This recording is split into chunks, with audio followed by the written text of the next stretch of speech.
Nos vídeos anteriores, nós falamos sobre a estrutura de proteínas.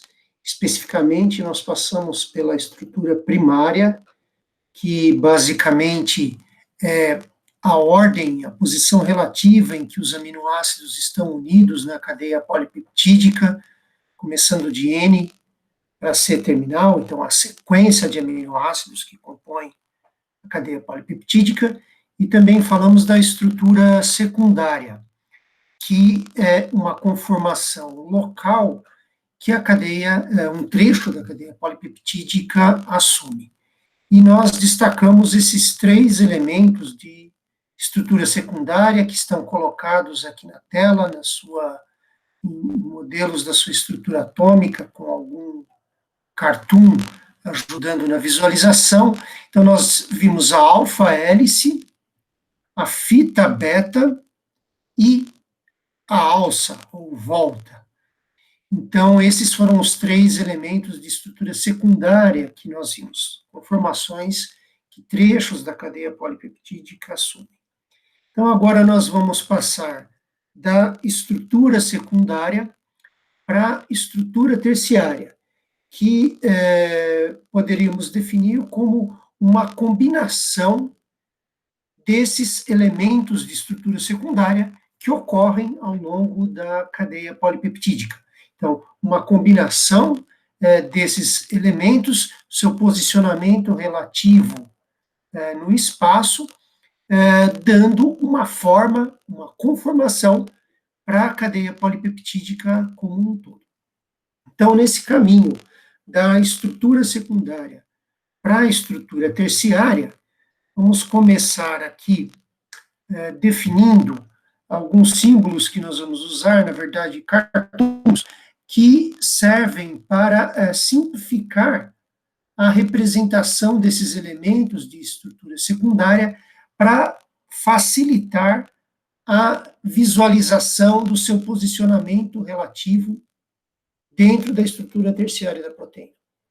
Então, a fita beta, aqui, esse tipo de conformação, será representado por essa seta.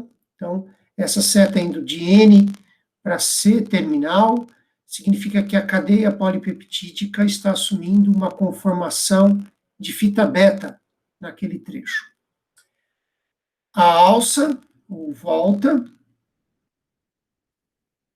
como representado nesse cartoon, como se fosse um fio, aqui, né, um cabo, fazendo essa volta, ou essa alça, e a alfa-hélice, que a gente já percebe aqui com um cartoon, acompanhando a sua estrutura atômica aqui, desenhando essa estrutura helicoidal, que agora aqui aparece realmente só como um cartoon, né, mostrando essa organização, essa conformação helicoidal, também indo de N para C terminal. Então, a cadeia polipeptídica, esses cartoons representam a conformação que a cadeia polipeptídica adota naquele trecho.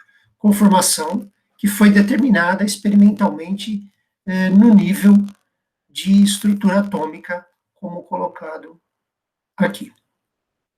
Então, agora, tendo definido esses termos, como eu disse, uma combinação entre esses elementos de estrutura secundária originará a estrutura terciária.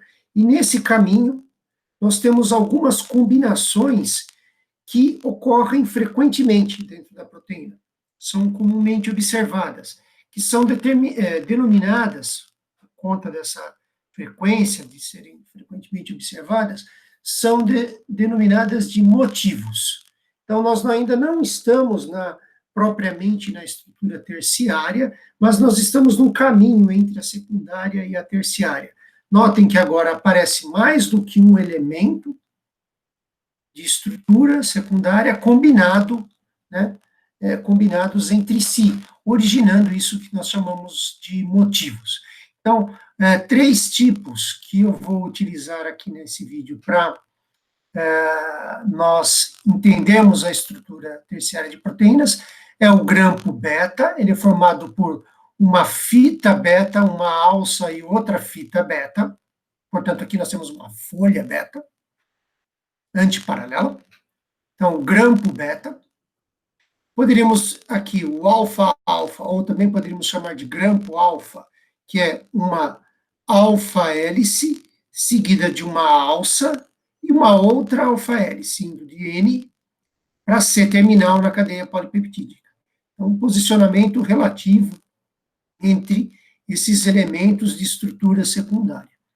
E o motivo beta-alfa-beta, que é uma fita beta, começando aqui em N terminal, nesse trecho da cadeia polipeptídica, uma fita beta, uma alça, que forma agora uma alfa-hélice, outra alça, que entra dentro de um outro trecho, cadeia polipeptídica, entre um outro trecho de fita beta. Então, aqui nós combinamos os 3 tipos de elementos de estrutura secundária: fitas beta, alças e a alfa-hélice.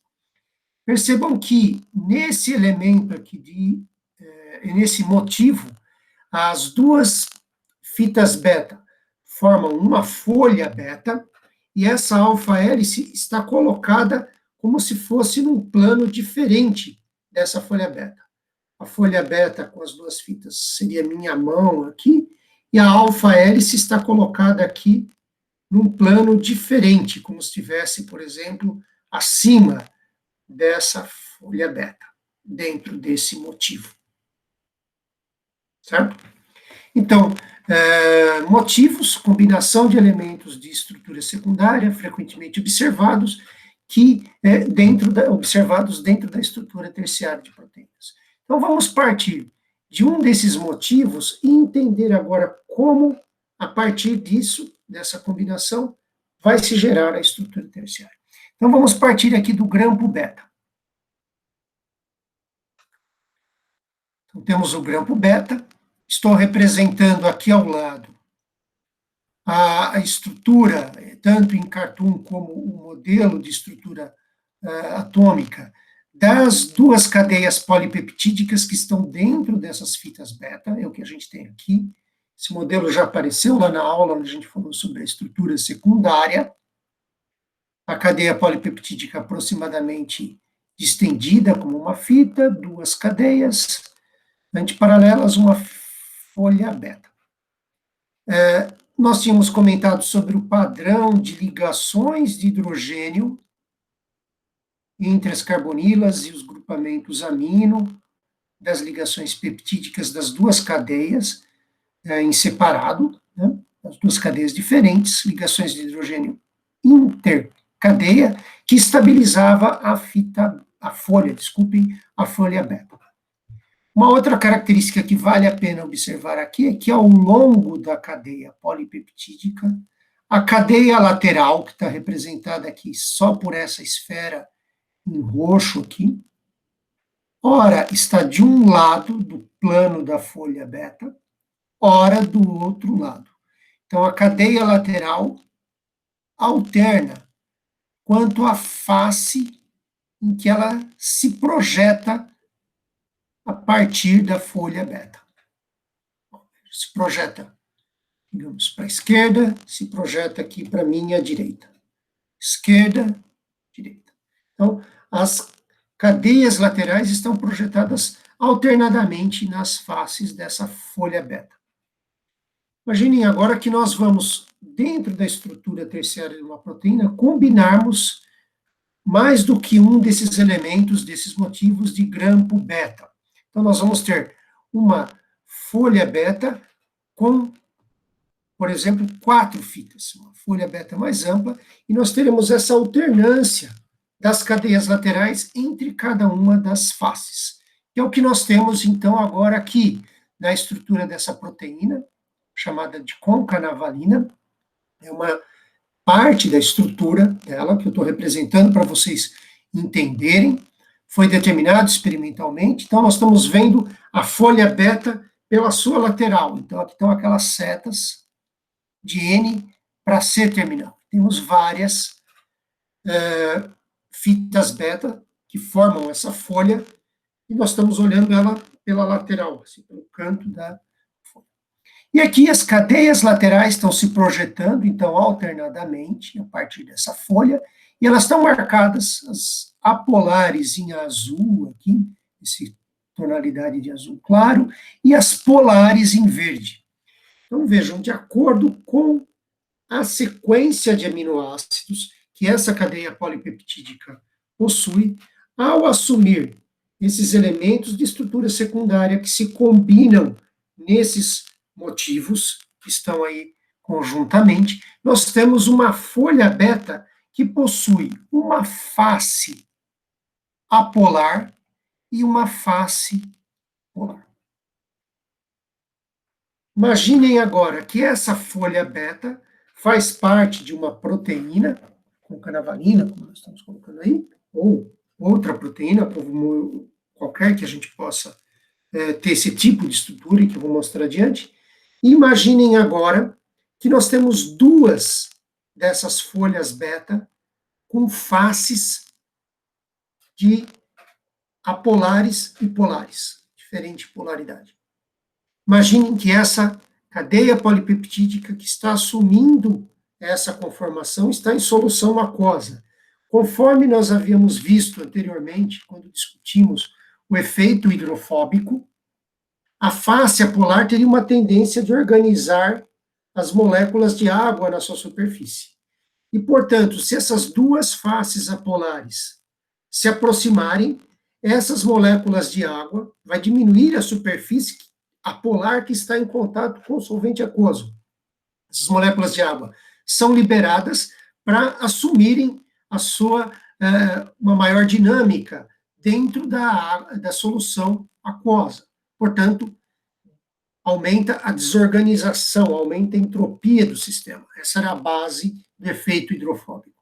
E, portanto, essas duas cadeias apolares espontaneamente tenderão a se aproximar e interagirem entre si.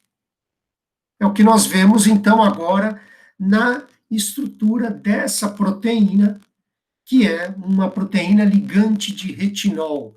Então, vejam, ela é formada, esse cartoon aqui embaixo, ajuda a entendermos a estrutura terciária determinada experimentalmente, que está representada aqui.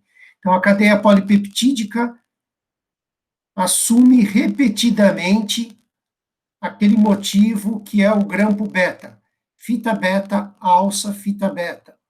Outra alça, fita beta, alça, fita beta. Então, temos uma folha beta antiparalela, com 8 fitas aí, unidas por alças. E o código de cores que vocês têm aqui é o mesmo código de cores que está colocado aqui em cima. E essa proteína, a estrutura primária dela, determina uma sequência de aminoácidos que faz com que uma face dessa folha seja polar e a outra seja polar. Portanto, a face apolar tende a se dobrar sobre si, como está colocado aí, como se ficasse essa uma folha, a outra folha beta, como eu estou colocando aqui, é o que vocês estão vendo, colocando aqui com as minhas mãos, é o que vocês estão vendo na estrutura terciária dessa proteína. Então, guiada pelo efeito hidrofóbico, essas cadeias apolares se aproximam e constituem o interior, o core dessa proteína. As cadeias polares, que se projetam na face que está em contato com o solvente aquoso, podem formar ligações de hidrogênio com a água, ou outras moléculas, ou íons, que estejam em solução. E aqui no topo, inclusive, vocês veem que há encaixado aqui um ligante dessa proteína, como se fosse um sítio de ligação dessa proteína, onde está ligado essa molécula, que é o retinol, que não é, uma cadeia de aminoácidos, é uma outra molécula que se encontra ligada aqui, como se fosse um sítio dessa proteína. Então, exemplificado aí como a partir dos motivos, nós combinamos, eles se adotam uma conformação no espaço, que é a forma dessa proteína, forma funcional, Vejam, a forma está ligada à possibilidade de ligação do retinol naquele sítio. E essa forma, portanto, está ligada à função que essa proteína desempenha.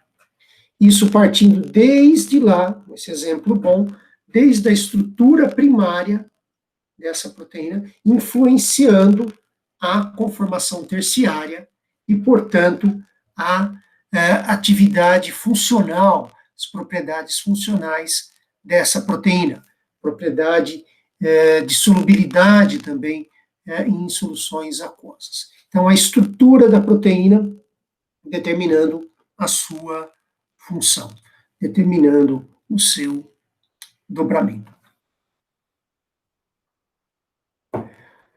Vamos seguir essa mesma linha de raciocínio agora, olhando um exemplo ou exemplos de estrutura terciária, onde nós vamos ver a presença desse motivo, que era o alfa-alfa ou o grampo-alfa. Então, indo de N terminal, a cadeia polipeptídica adota essa conformação de alfa-hélice, depois de uma alça, e novamente de uma alfa-hélice. Então, esse é um trecho da cadeia polipeptídica que formou esse motivo. Vamos recordar algumas características da alfa-hélice.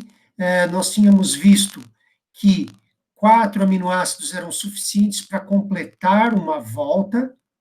A estrutura da alfa-hélice era estabilizada pela formação dessas ligações de hidrogênio entre a carbonila de um aminoácido e o grupamento amino de um aminoácido que está 4 posições adiante na cadeia polipeptídica, então, estabilizando o elemento de estrutura secundária, essas ligações de hidrogênio.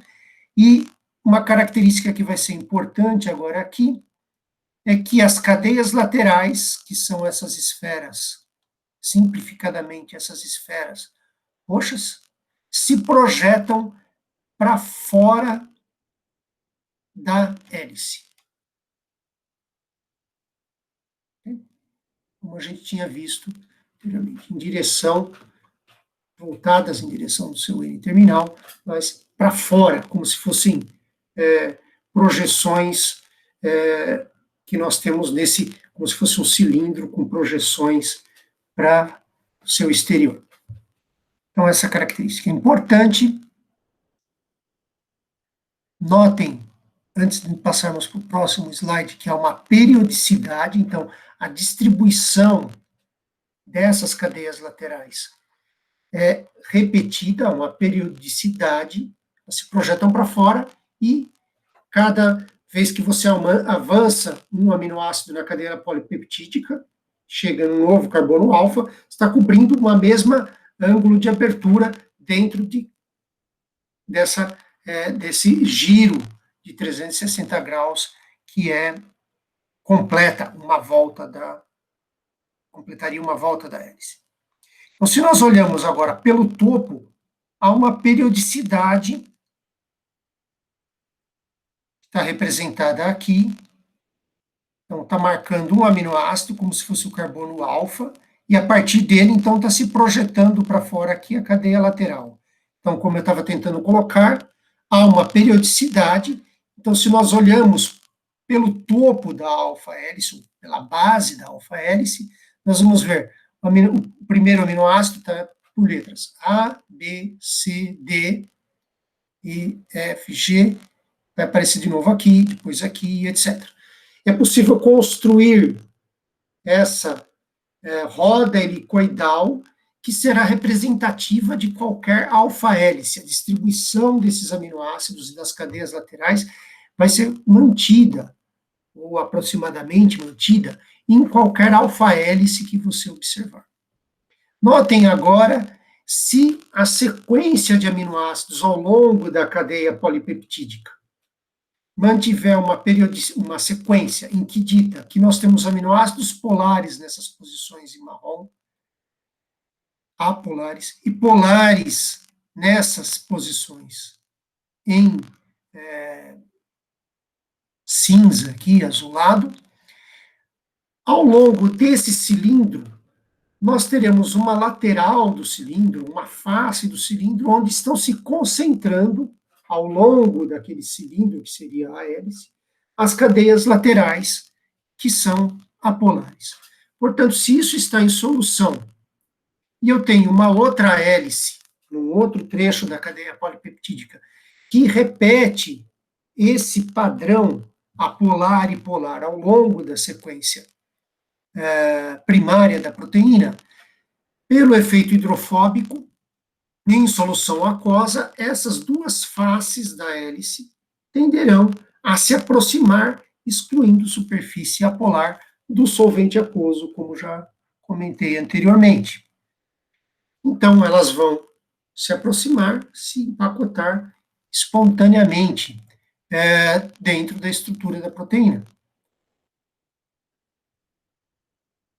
E essa aproximação das hélices, portanto, gera, se nós temos mais do que um grampo alfa, um motivo alfa-alfa, nessa proteína, que é o citocromo B, nós vamos ver ela é formada por essa repetição, dois desses motivos, alfa, alça, alfa-hélice, alfa-hélice, alça, alfa-hélice, de N para C terminal. Novamente, as cores aqui, o cartoon, nos ajuda a acompanhar a estrutura aqui da proteína. Então, a cadeia polipeptídica aqui, N terminal, começa uma hélice, alça, outra segunda hélice.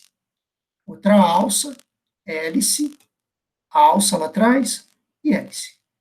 E elas estão empacotadas entre si por conta daquela distribuição de aminoácidos apolares e polares ao longo da cadeia polipeptídica. Tanto um motivo como esses dois motivos entre si. Espontaneamente, essa conformação mais favorável, dada a sequência dessa proteína e a conformação e a estrutura secundária que ela adota. Então, essa conformação terciária é a mais estável em solução aquosa, tá? Colocada aí. Notem, dentro dessa estrutura, nós temos as ligações de hidrogênio internas da hélice, eventualmente de uma hélice para outra, também isso pode se formar, dos aminoácidos polares na superfície, interagindo com o solvente aquoso, pode se formar ligações de hidrogênio, e outros tipos de interações não covalentes podem ser formadas, pares iônicos, por exemplo, também é possível que estejam representados dentro dessa estrutura, entre cadeias laterais que estão se aproximando. Vejam, uma representação de uma proteína que é formada por esse tipo, dois elementos desse grampo alfa. Então, temos um aqui e outro ali, visto por cima. Aqui, as cadeias laterais estão representadas, o cartoon mostra a hélice vindo lá de baixo e se projetando aqui para cima. Vejam aqui no interior, entre as 4 alfa-hélices, cadeias laterais, isso aqui é de um aminoácido fenilalanina, e cadeias laterais que são formadas por carbonos, cadeias alifáticas, apolares também se projetando aqui também, lá embaixo. Então, um core apolar, um interior apolar aqui, entre estas alfa-hélices. E aqui na superfície, isso aqui é a cadeia lateral de uma carboxila, aqui deve ser uma amida, aqui também deve ser uma carboxila, aqui nós temos uma histidina, que tem um grupamento amino que pode ficar carregado, outra carboxila, que pode ter a cadeia lateral também carregada, e assim por diante. Então, nós temos a superfície externa das hélices dominada por cadeias laterais polares que podem interagir favoravelmente com o solvente e o interior de cadeias apolares escondidas do solvente. Então, estabilizando essa conformação terciária da proteína. E esse padrão pode ser aproveitado também para gerar outros, esse padrão, esses motivos, outras estruturas mais elaboradas. Então, aqui agora, para exemplificar, trago para vocês a aquaporina. Então, é uma proteína que é formada por diversas hélices. E percebam, nós temos aqui o padrão de alfa-hélice, alça, alfa-hélice. Nós não temos os domínios em cores diferentes, mas vocês veem que vão se repetindo pares de alfa-hélices unidos por alças ao longo da cadeia. Aqui é uma extremidade dela, a outra deve estar escondida em algum ponto por trás dessa perspectiva. Então, vocês veem que os domínios, os grampos beta, estão combinados entre si, então, os vários grampos beta, as várias alfa-hélices, empacotadas entre si. A extensão dessas alfa-hélices tem aproximadamente 1, 2, 3, 4, 5 voltas. Essa daqui, 1, 2, quase 4 voltas. A extensão dessas hélices é suficiente para atravessar aquele trecho apolar da membrana plasmática, da bicamada lipídica. E justamente onde nós vamos encontrar essa proteína com essa estrutura terciária inserida. Então, a extensão é suficiente para ir de um lado para o outro, e essa proteína, portanto, ela pode atravessar da face citoplasmática para o exterior da célula através da membrana plasmática. E ela forma um poro através do qual a passagem de água. Então, vamos acompanhar como essa atividade dessa proteína, essa função dessa proteína, está relacionada com essa estrutura terciária. Então, nós estamos falando sobre os domínios, os motivos alfa, alfa. Então, vamos nos concentrar neles. Aqui, uma outra visão, como se fosse do topo, olhando de fora, por exemplo, da superfície da membrana plasmática do lado de fora da célula. As hélices estão se projetando e mergulhando no interior da membrana plasmática e atravessando. Notem aqui, esse é um túnel aqui, um miolo aqui da proteína no centro, que vai estar, portanto, atravessando, que atravessa, portanto, esse cilindro, atravessa a membrana plasmática. Lembrem-se que as hélices têm o seu centro dominado pelo volume dos átomos que compõem a cadeia polipeptídica. Então, não há espaço para atravessar por dentro da hélice. O que, de fato, se forma é um poro entre as hélices, que é o que a gente está vendo aqui. Então, de novo, os motivos: hélice, alça, hélice. Hélice, lá embaixo tem uma alça, outra hélice, alça, hélice, e assim por diante. Aqui é a outra extremidade da proteína. Vamos nos focar em um desses elementos. Aqui as hélices estão em vermelho, é a mesma proteína, as alças em verde. E as cadeias laterais apolares estão em branco e as polares em azul.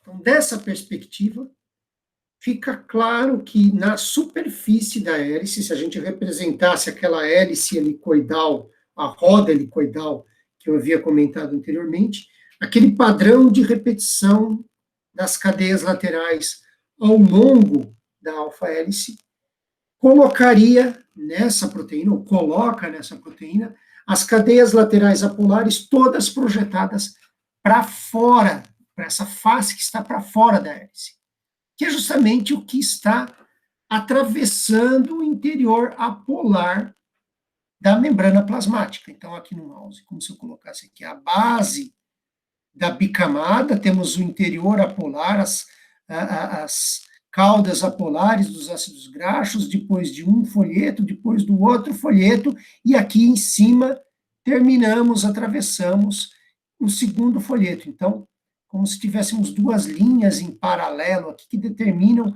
os limites desse interior apolar da bicamada lipídica. Como eu estou colocando aqui e aqui. Portanto, essa hélice está mergulhada no interior apolar da bicamada, formado pelos dois folhetos da bicamada. Portanto, as cadeias apolares estão mergulhadas num solvente apolar. É a conformação mais estável nesse caso.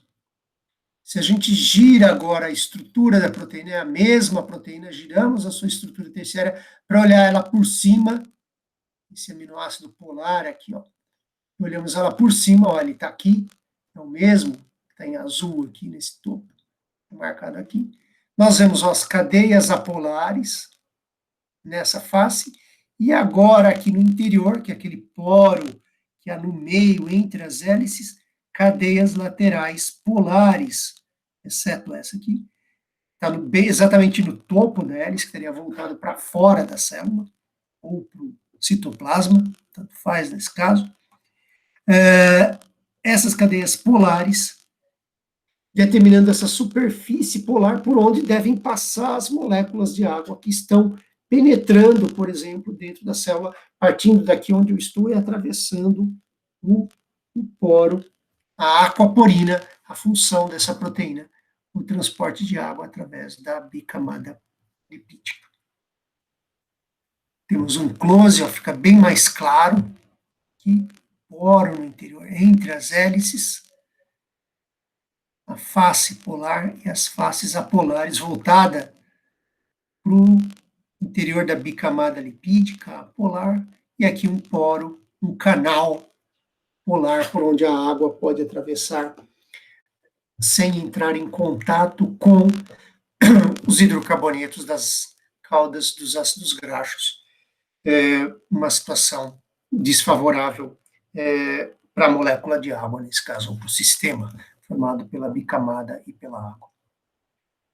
Nas outras hélices, esse padrão apolar-polar vai se repetir, delimitando esse canal polar aí no interior da proteína. Então, de novo, a função da proteína, suas propriedades, determinada por sua estrutura terciária, secundária e primária. Por fim, agora, o último motivo, que era o beta-alfa-beta, lembrem-se que eu tinha colocado, que a gente deve perceber que essas duas fitas beta estão formando uma folha e a alfa-hélice está aqui num plano acima dessa folha. Então, nós temos aqui a estrutura de uma proteína, sua estrutura terciária, determinada experimentalmente, representada com aqueles cartoons. Nós vemos que ela tem um miolo aqui, um centro, formado por uma folha beta que está formando um cilindro, que se projeta a partir do plano da tela aqui na minha direção, ladeada por uma série de alfa-hélices. Uma repetição, como nos outros casos, o código de cores aqui permite que a gente acompanhe a repetição dos motivos fita beta, alça, alfa-hélice, fita beta, alça, alfa-hélice, 8 vezes.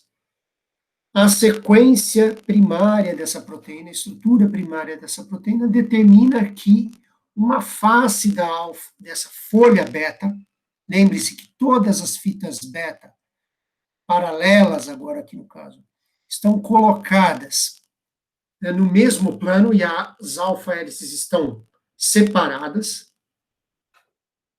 se fosse essa a orientação.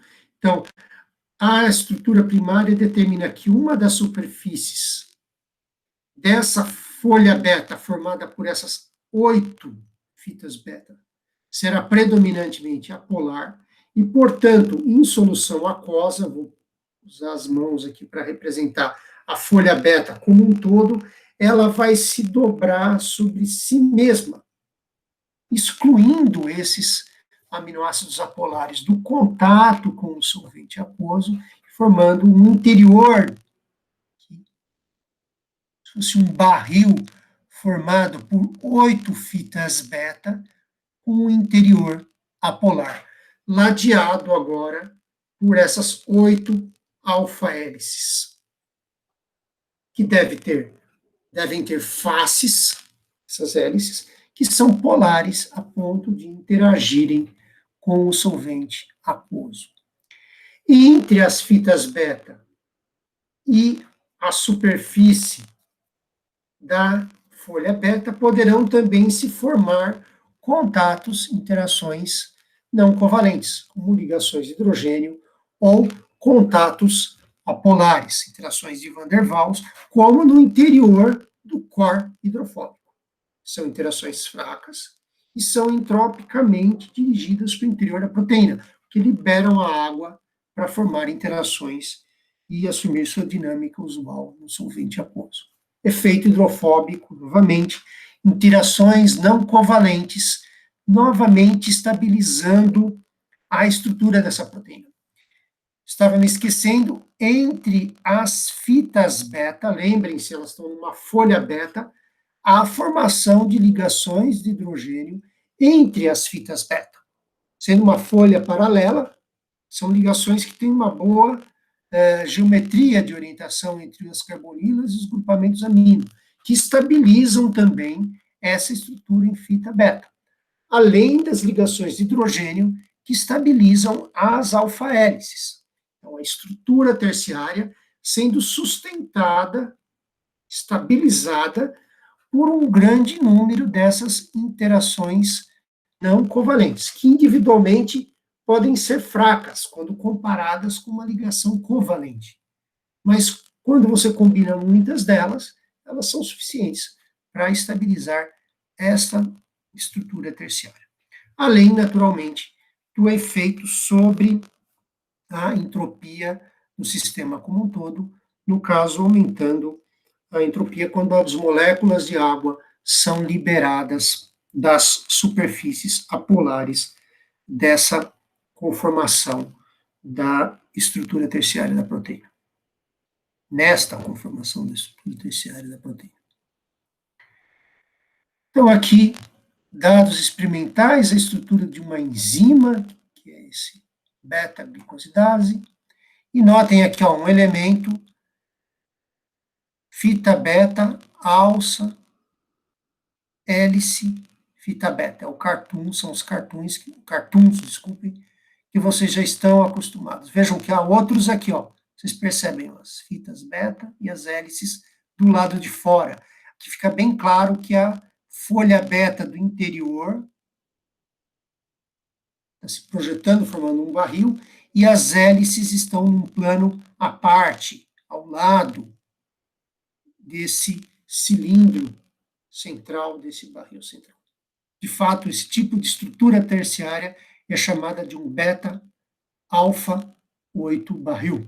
Tem 8 fitas beta e 8 alfa-hélices no mínimo para formá-lo. Então, isso nos levou, a partir da estrutura primária, passando pela secundária, pelos motivos, e os motivos se combinando e originando agora a estrutura terciária. Vimos vários exemplos desse caminho. Espero que tenha ficado claro. Vamos fazer uma varredura agora desse caminho. Aqui nós temos, então, a estrutura atômica de uma proteína. Vejam lá, é uma cadeia polipeptídica, naturalmente ela está adotando uma conformação aqui no espaço. Notem que olhando assim, é muito difícil de acompanhar e entender que conformação seria essa. A gente reconhece algumas características, a gente vê aqui, parece ter um anel de uma fenilalanina, da impressão, aqui um grupo carboxila, que parece que está na superfície, aqui uma cadeia lateral de uma tirosina, parece que tem uma hidroxila que parece estar na superfície também, mas é difícil entender claramente qual é a conformação dessa cadeia polipeptídica. Daí a importância daquela representação em cartoons que a gente constrói sobre essa representação atômica para entender melhor, visualizar melhor a estrutura terciária da proteína, sua conformação. Então, vamos seguir esse caminho. Eu vou apagar toda a estrutura, e a gente vai começar a acompanhar a cadeia polipeptídica em um pequeno trecho. Então, aqui, vejam, é um pedaço que está aqui em cima, eu apaguei tudo, e ficamos apenas com a cadeia polipeptídica. Vejam, é um trecho aproximadamente helicoidal. Notem as carbonilas se projetando todas numa mesma direção, apontando para o grupamento amino aqui da ligação peptídica, que está aqui na pontinha do mouse. Aqui é um trecho em que a cadeia polipeptídica está adotando um elemento de estrutura secundária, uma conformação de estrutura secundária, que é uma alfa-hélice. A gente destacou algumas características dela aqui. Notem as cadeias laterais se projetando para fora da hélice. A lateral, aqui é uma de uma fenilalanina, vejam. Todas projetadas para fora da hélice. Aqui um outro trecho da cadeia polipeptídica, um outro pedaço daquela proteína. Vejam, aproximadamente linear aqui, com essas quebras. Um outro trecho próximo a ela, e essas linhas tracejadas mostram ligações de hidrogênio, são dois trechos em fita beta, formando uma pequena folha beta aqui. As cadeias laterais se projetando alternadamente a partir desta fita beta.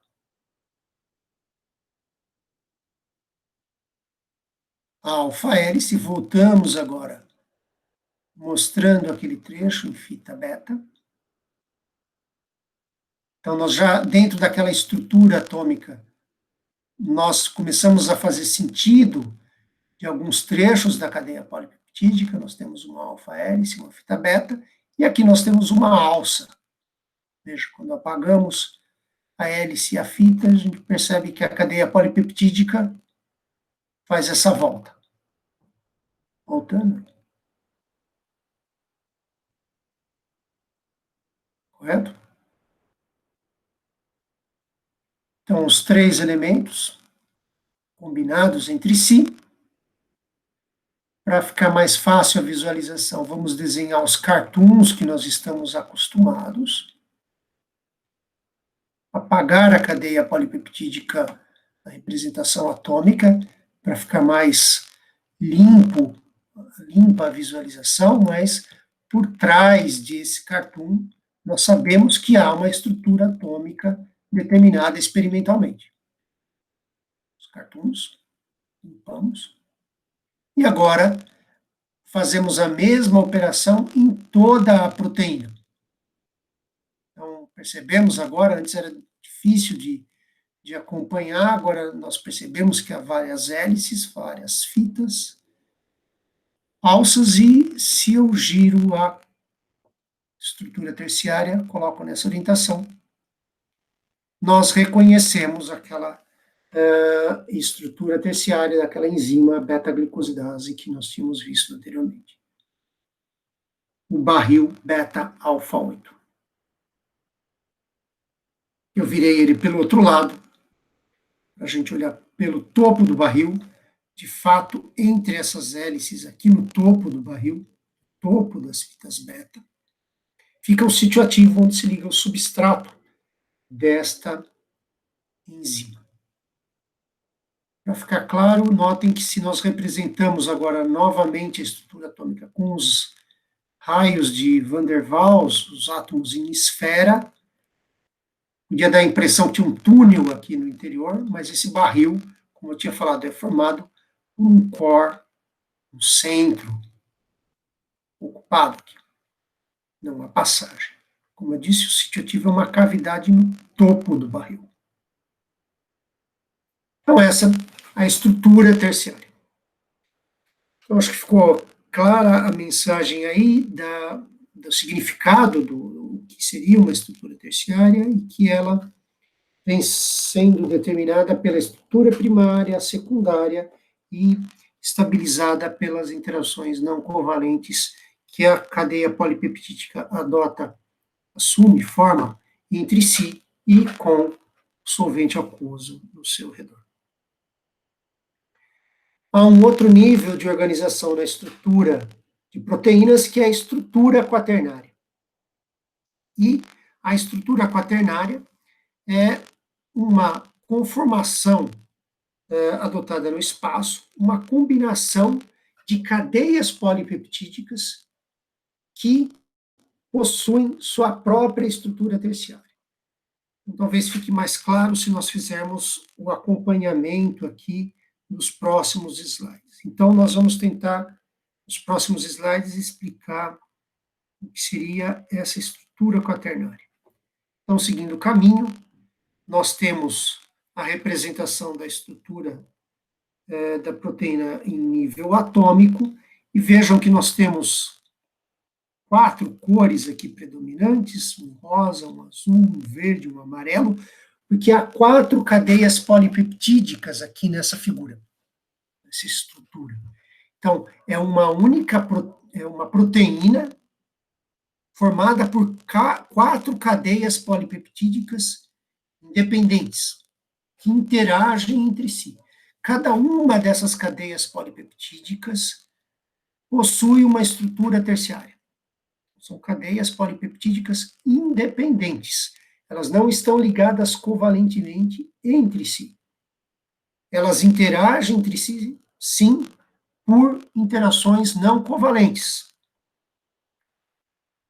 Então, vamos tentar acompanhar isso. Então, temos 4 cadeias polipeptídicas independentes que se aproximam e interagem entre si, formando essa proteína.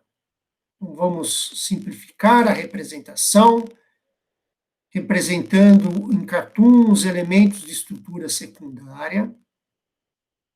Então, vocês veem que temos muitas hélices e alças. Fica mais claro agora, se nós apagamos a cadeia polipeptídica, as cadeias laterais, então fica claro que nós temos hélices, alças, e 4 cadeias polipeptídicas formadas pela combinação de alfa-hélices e alças. Essa proteína,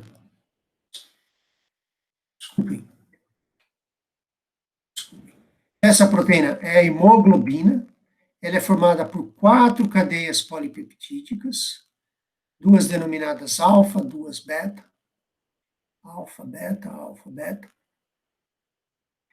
Vejam aqui, são os grupos M, um em cada cadeia polipeptídica, onde no centro nós temos um átomo de ferro que liga o oxigênio.